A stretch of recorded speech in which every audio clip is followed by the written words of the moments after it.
Madalas,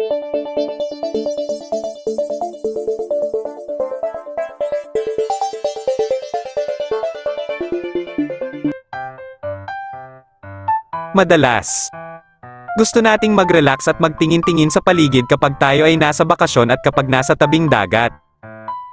Pero, hindi maiiwasang makakita tayo ng isang hayop na makapagpapahanga sa atin.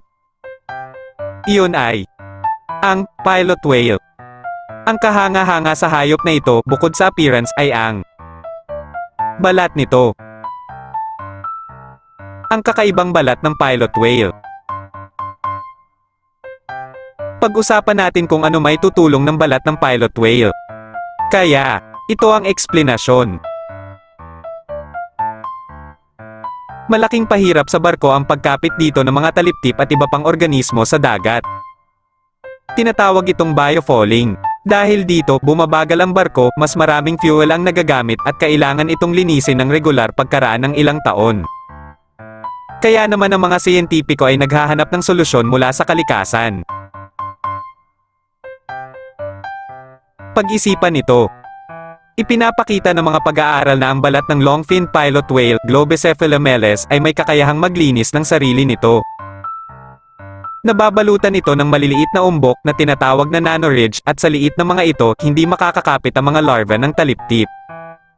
Sa pagitan ng mga umbok na ito ay may gel na panlaban sa algae at bakterya. Naglalabas ang whale ng panibagong gel sa tuwing magpapalit ito ng balat.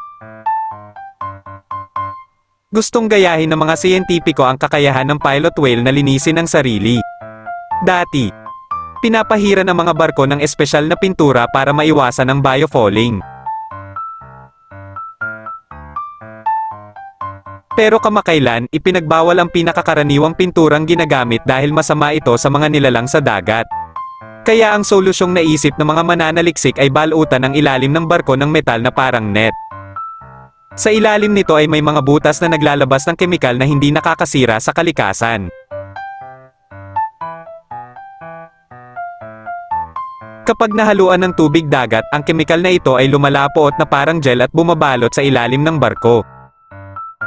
Kapag tumagal, ang nakabalot na gel na mga 0.7 mm ang kapal ay naalis kasama ang anumang organismong kumapit dito. Pagkatapos may lalabas ulit na bagong gel na babalot sa ilalim ng barko. Ipinapakita ng mga pagsusuri sa laboratorio na sa sistemang ito, mababawasan ng mga 100 beses ang biofouling ng mga barko.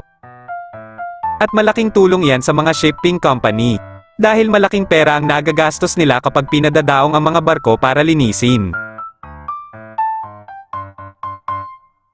Ano sa palagay mo? Ang kakayahan ba ng balat ng pilot whale na linisin ang sarili nito ay resulta ng ebolusyon? O may nagdisenyo nito?